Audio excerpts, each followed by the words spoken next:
இன்னைக்கு நம்ம பார்க்க போற தலைப்பு வந்து ஒரு ஹாஸ்பிட்டல் கட்டும்போது அதில் இருக்கக்கூடிய வாட்டர் ட்ரீட்மெண்ட் டெக்னாலஜி என்ன அப்படின்றத நம்ம பார்க்க போறோம். அது சம்பந்தமா நம்ம கூட பேசுறதுக்கு என்னோட மிக நெடுநாள் நண்பர் திரு பூபதி அவர்கள் நம்ம கூட ஜாயின் பண்ணிருக்காங்க. வணக்கம் சார். வணக்கம் சார். திரு பூபதி சார் வந்து வாட்டர் ட்ரீட்மெண்ட் டெக்னாலஜி பெரிய எக்ஸ்பர்ட். அவர்கிட்ட இன்னைக்கு நம்ம நிறைய கேள்விகள் கேட்க இருக்கிறோம். வாங்க நிகழ்ச்சிக்குள்ள போகலாம். இந்த ப்ராஜெக்ட் ஒரு ஹாஸ்பிட்டல்ஸ் வந்து எக்ஸிக்யூட் பண்றாங்க அப்படின்னா அவங்க அந்த ப்ராஜெக்டுக்கான காஸ்ட்டை எப்படி அரைவ் பண்றது, சப்ஜெக்டை பார்ட்டா சொன்னா ரொம்ப உபயோகமா இருக்கு. அதாவது நம்ம எப்பவுமே நம்ம ஊரோட ஒரு பேசிக்கா நம்ம தாத்தா பாட்டி காலத்துல இருந்து நமக்கு சொல்லிக் கொடுத்த விஷயம் என்னன்னா, நம்ம என்ன கொடுக்குறோம் எப்போ திருப்பி வரும், எவ்வளவு நாள்ல திருப்பி வரும், ரிட்டர்ன் ஆஃப் இன்வெஸ்ட்மெண்ட்னு சொல்லுவோம். நம்ம ஒரு விஷயத்த எதுக்காக நம்ம ஒரு ஆரோப்ளான் போடுறோம், எதுக்காக ஒரு ஷாப்பிங் பிளான் போடுறோம், இடம் வந்து ஸ்கேல் ஃபார்ம் ஆகுது, லைட் ஒயிட் கலர்ல ஸ்கேல் ஃபார்ம் ஆகுது. இன்னும் எல்லா வீட்லையுமே நம்ம ஃபேஸ் பண்ணுற பிரச்சனை என்ன, பைப் அடைச்சிருச்சு, ஃபிட்டிங்ஸ் அடைச்சிருச்சு, 6 மாதத்துக்கு ஒரு தடவை க்ளீன் பண்ணணும். இதுக்கு தான் நம்ம சாப்பிடணும். 1000 லிட்டர் நம்மளுக்கு ட்ரீட் பண்ணுறதுக்கு 20 ரூபாய் இருந்தால் மோர் தென் எனஃப். இதே நீங்கள் 1000 லிட்டர் வெளியிலேருந்து வாங்கினீங்கன்னா, ஒரு ஹாஸ்பிட்டலுக்கு எனக்கு ஒரு நல்ல தண்ணி வேணும், எனக்கு ஒரு சாஃப்ட் வாட்டர் வேணும், நீங்கள் வெளியிலேருந்து வாங்கினீங்கன்னா அட்லீஸ்ட் ஒரு லிட்டருக்கு நீங்கள் 10 பைசா இல்லாமல் நீங்கள் யார்ட்டையும் வாங்க முடியாது. நீங்கள் நார்மல் வாட்டர் வாங்கலாம் பாரு. அப்படி நீங்கள் வாங்கினீங்கன்னா கூட உங்களுடைய செலவு 100 ரூபாய். ஆரோப்ளான் ட்ரிங்கிங் இன்றைக்கி நம்ம ஒரு பாட்டில் வாட்டர் வாங்குறோம் 20 ரூபா, அதே 20 லிட்டர் கேன் வாங்குறோம் 40 ரூபா. அப்போ ஒரு லிட்டர் என்ன ரேட் வருது, 2 ரூபா வருது. உங்களுக்கு ஒரு ஆரோப்ளான் நீங்கள் ஓனாக ஒரு ஆரோப்ளான் வச்சுருந்தீங்கன்னா உங்களோட ப்ரொடக்ஷன் காஸ்ட் மேக்ஸிமம் 4 பைசாவுக்கு மேலே தாண்டாது. இந்த 4 பைசான்றது complete material cost, maintenance cost, electrical power consumption, man power, ஒரு மினிமம் மேன் பவர் ஆட் பண்ணி அப்கமிங் மெயின்டெனன்ஸே ஆட் பண்ணி வர காஸ்ட்டாக இந்த 4 பைசா. 2 வாட்டருக்கும் வந்து நம்ம ஒரு இது வந்து நம்ம இன்டேக் எடுக்கக்கூடிய வாட்டர்ஸ்.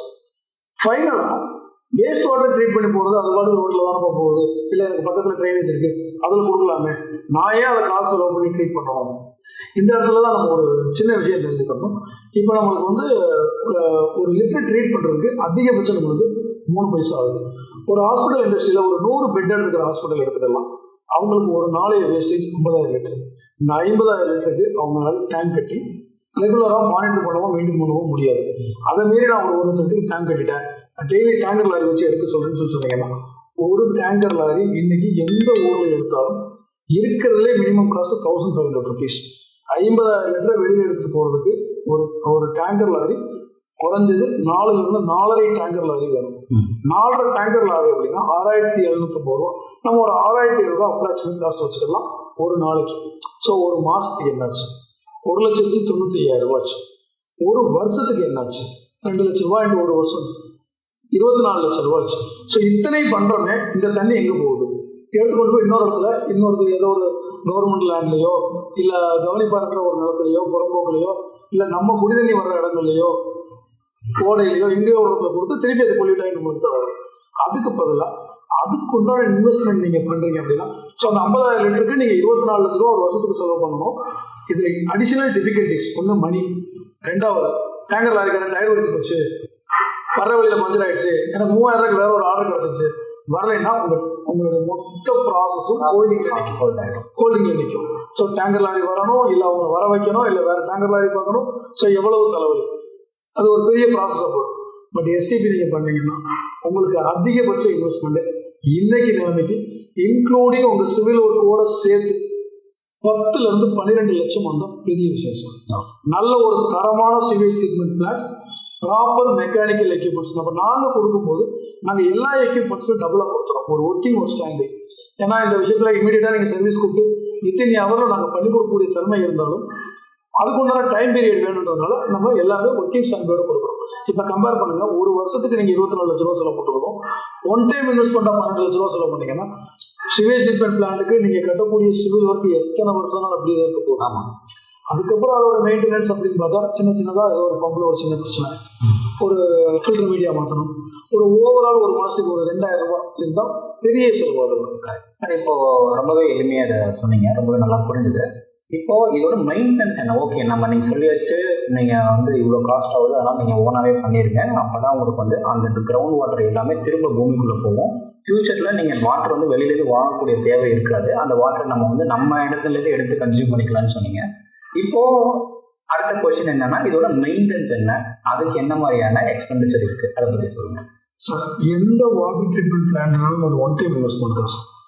இந்த ஒன் டைம் இன்வெஸ்ட்மெண்ட்டுக்கு மேலே நம்மளுக்கு மெயின்டெனன்ஸ் அப்படின்னா ஒரு 10-20 வருஷத்துக்கு முன்னாடி நம்ம இண்டஸ்ட்ரியல் 2, இப்போ ஆக்சுவலாக நம்ம இண்டஸ்ட்ரியல் 4ல் இருக்கும். தொழில் வளர்ச்சியில் நம்ம இண்டஸ்ட்ரியல் 4ல் இருக்கும்.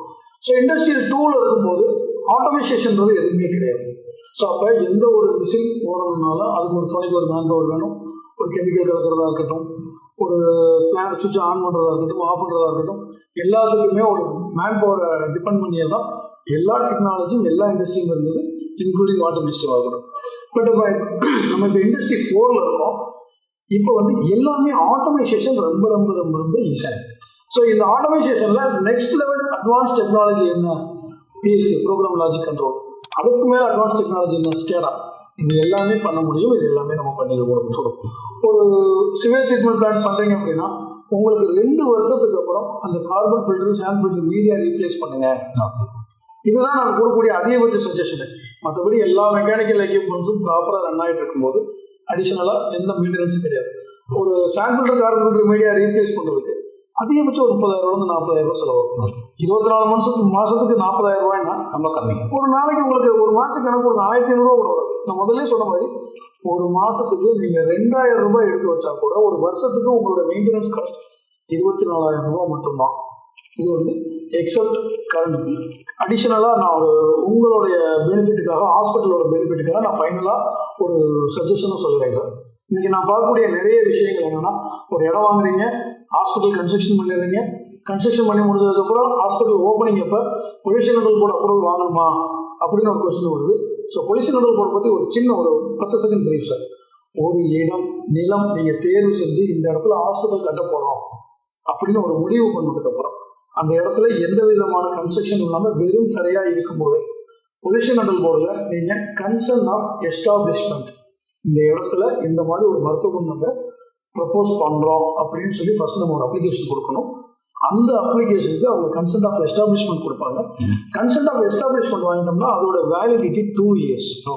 இந்த 2 வருஷத்துக்குள்ள நம்ம ஃபுல்லாக ஆப்ரேஷன் ஹாஸ்பிட்டல் ஃபுல்லாக கட்டுறோம், கன்ஸ்ட்ரக்ஷன் முடிஞ்சிச்சு, நம்ம ஹாஸ்பிட்டல் ஓப்பனிங்க்கு வர்றோம் அப்படின்னா திருப்பி எகைன் நான் ஹாஸ்பிட்டல் கட்டி முடிச்சுட்டேன், இதை நான் ஆப்ரேஷன் கொண்டு வர்றேன், ஸோ கன்சென்ட் ஆஃப் ஆப்ரேஷன் கொடுங்க, கன்சென்ட் ஆஃப் ஆப்ரேட்டிங் கேட்டு வாங்கணும். ஸோ இந்த ப்ரொசீஜரில் போகும்போது கவர்மெண்ட்டுக்கு அவங்களோட நார்ம்ஸை நம்ம எங்கேயுமே டீவியேட் பண்ணாமல் ஆஸ் பர் இந்தியன் கவர்மெண்ட் நார்ம்ஸை நம்ம ப்ராப்பராக ஃபாலோ பண்ணலாம். இந்த தகவல் தெரியாமல் நிறைய பேர் ஹாஸ்பிட்டல் கன்ஸ்ட்ரக்ஷன் பண்ணிடுங்க, திருப்பி போய் நம்ம நிற்கும் போது கன்சென்ட் ஆஃப் எஸ்டாப்ளிஷ்மெண்ட்டுக்கு அப்படியே நம்ம பே பண்ணி தான் ஆகணும். பட் என்னன்னா நிறைய கொஸ்டின்ஸுக்கு நம்ம ஆன்சர் பண்ணுற ஒரு சுச்சுவேஷன் அங்கே வந்துடும். ஸோ நீங்கள் ஒரு ஹாஸ்பிட்டல் கட்டுறதுக்கு முன்னாடி இந்த ஒரு ஆக்டை தெரிஞ்சுக்கிங்க. ஆக்ட்ன்றது not only for water, 3 act pollution control போர்டில் கவர் ஆகுது. Water, air, noise. பட் இது 3க்கும் சேர்த்து ஒரே அப்ரூவல் தான். இது உங்களுடைய பிற்காலத்துக்கு உங்கள் ஹாஸ்பிட்டல் ஓப்பனிங் எந்த விதமான தடங்களும் இல்லாமல் மன நிறைவாக நீங்கள் ஹாஸ்பிட்டலில் ஓப்பன் பண்ணணும். Super sir. இந்த வீடியோ பார்த்துருக்க எல்லா டாக்டர்ஸும் நீங்கள் ஹாஸ்பிட்டல் ஃபியூச்சரில் கட்டும்போது இப்போ நீங்கள் கட்டிட்டு இருந்தீங்கன்னா இதுக்கான என்ன பேப்பர் இருக்கோ அதை கரெக்டாக பண்ணுங்கள், பண்ணிவிட்டு உங்கள் ஹாஸ்பிட்டல் கட்டுங்க. என்ன மாதிரி வீடியோ பண்ணணும்னு சொன்னீங்க அப்படின்னா அதை கமெண்ட் செக்ஷனில் போடுங்க. அதை நம்ம அந்த மாதிரியான வீடியோஸை அடுத்து வரக்கூடிய காலங்கள் நாங்கள் பண்ணுறோம். Thank you so much. நன்றி.